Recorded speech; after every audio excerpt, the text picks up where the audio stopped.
7th, 2020, 9 a.m. And this is our weekly community development meeting.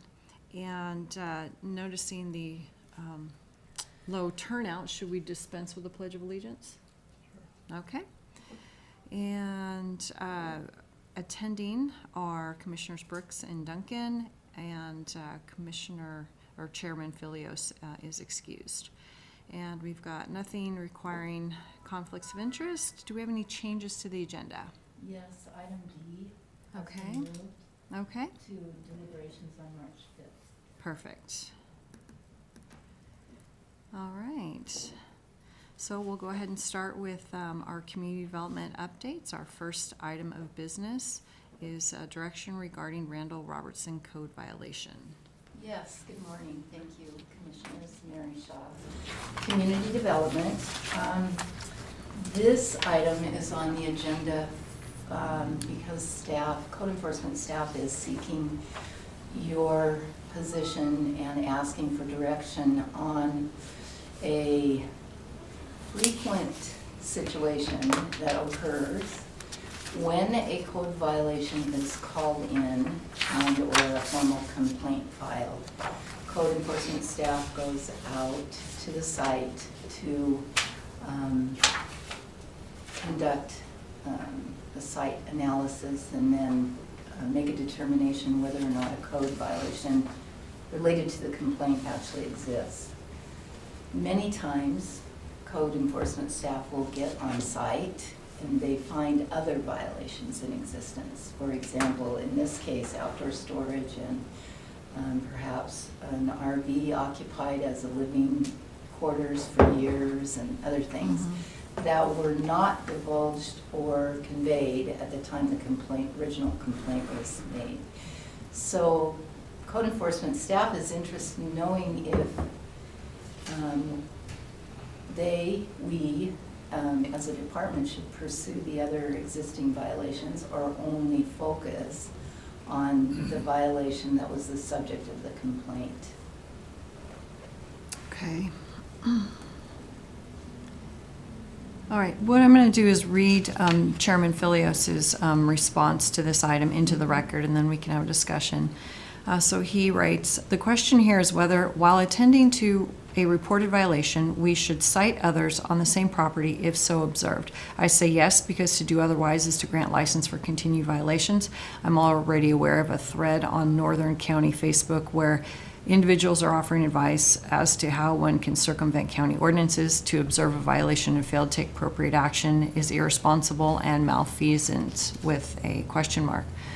I think I look at things a little bit differently.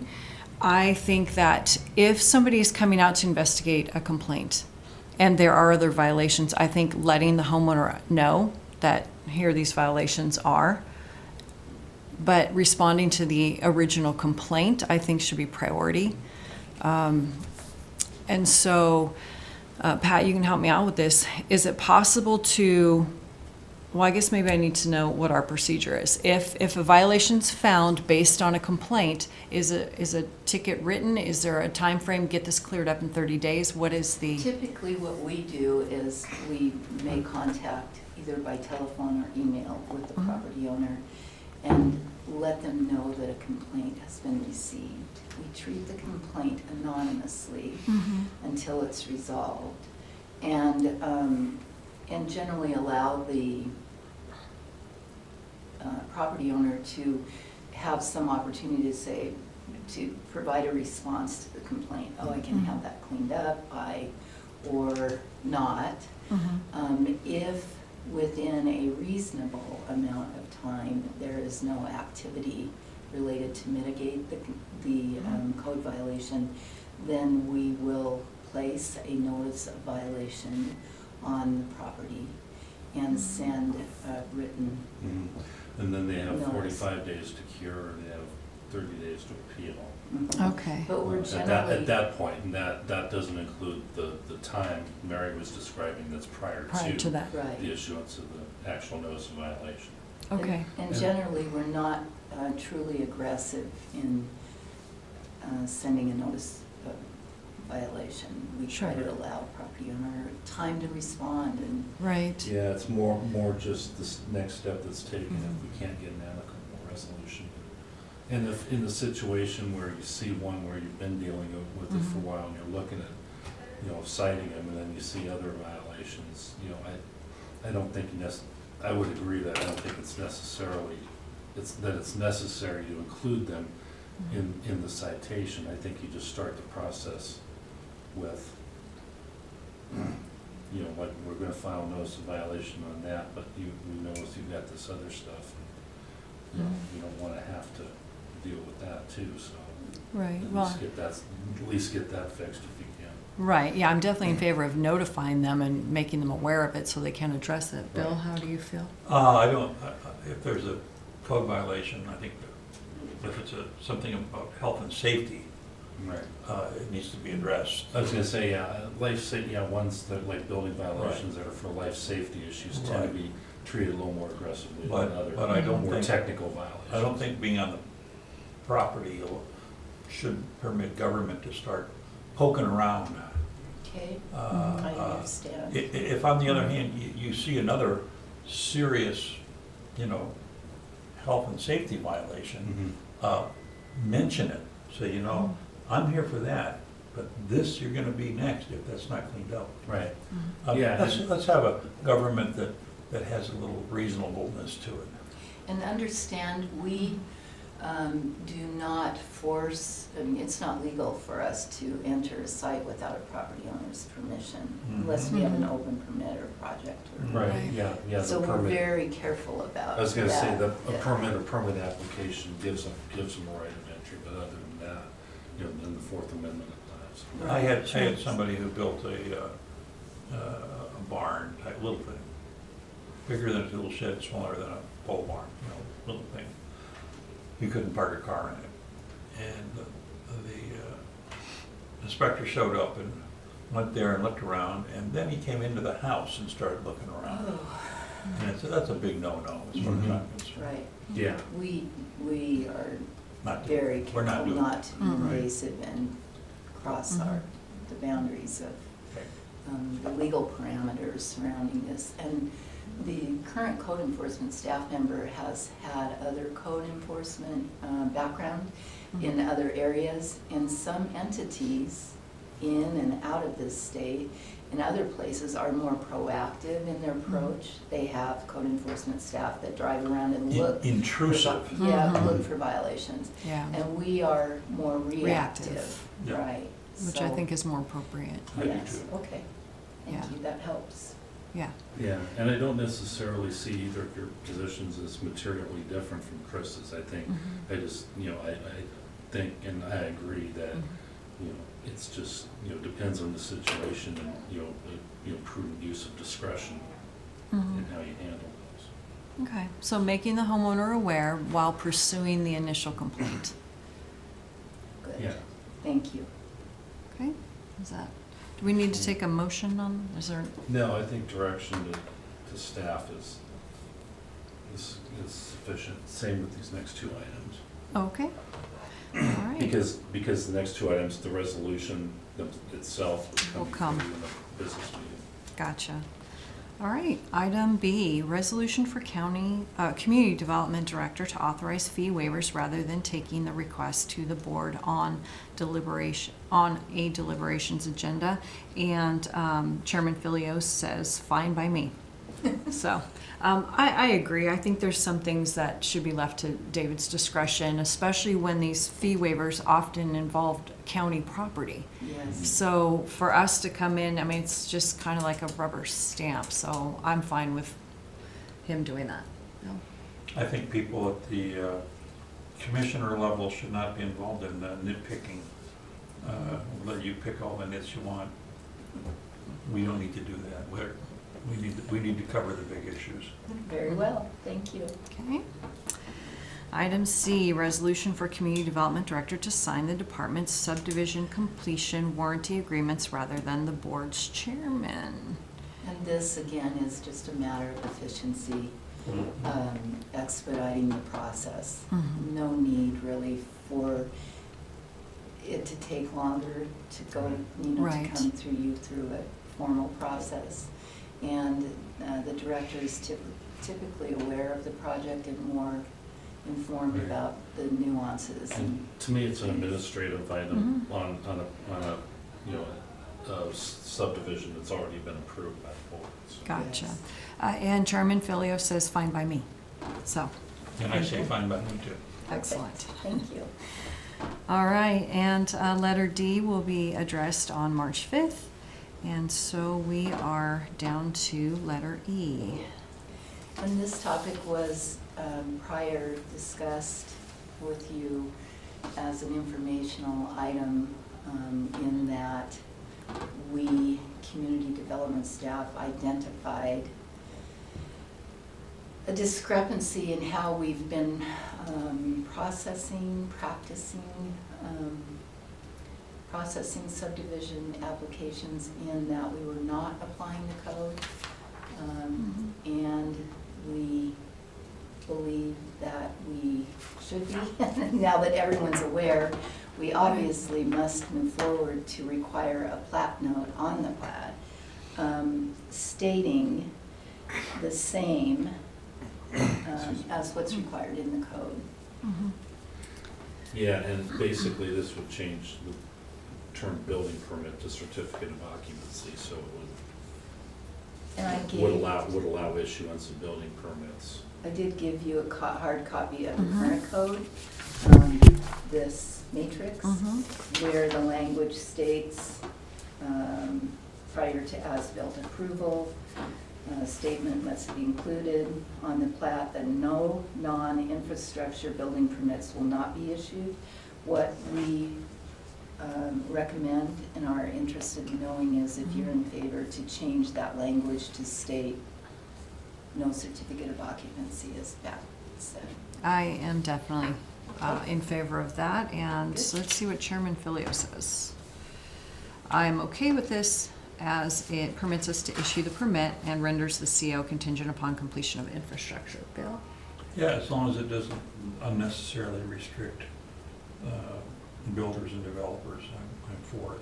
Right. This certainly is the opposite of that. That's It what will I'm getting, allow, but I just want to be, yeah, it will Yeah. allow them to, once a final plat's recorded, they can make application for building permits moving forward and streamline the while, process. a right, little. while the Mhm. infrastructure And is under would also construction. codify historic practice, as we Yes. understand it, Mhm. instead of what's actually the letter of the code right Right. I'm all Yeah. for codifying. Okay, good. All now. And right. F Yes. is basically the same thing. Yes, that's fine. That's good with me. And Great. Our community will be very thankful for this Yes. change. And the next item is actually the same, similar in line with that, to amend another section of the code where once a final plat is recorded, we have been able to issue a building permit only for a model home.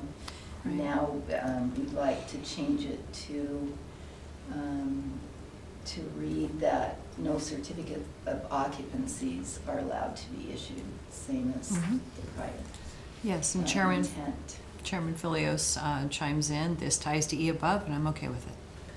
So, yeah, I agree, and if you change one, you've got to change the other, Mhm. otherwise they're in Mhm. conflict. Right.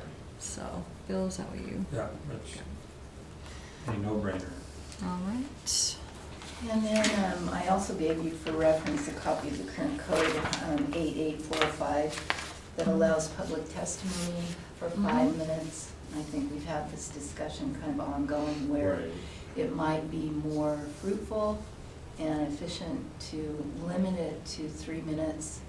Based on my experience, Pat, you can chime in, but generally speaking, at any public hearing, public testimony, if the presenter is organized in their thoughts, 3 minutes Mhm. is actually quite adequate. But Chairman still has discretion to allow 5 minutes. Yes. Mhm. Yeah, this would just be the minimum time that they'd be allowed to Mhm. speak. Sure. So, and, a lot of times people will speak for their 3 minutes and then the commissioners will have questions and Mhm. everything, Right. so. So, It would just be a minimum.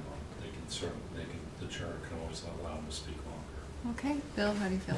Fine with that. Good. And Chairman Filio says, I'm okay with this as it seems to reiterate our commitment to due process. And I'm okay as well, so.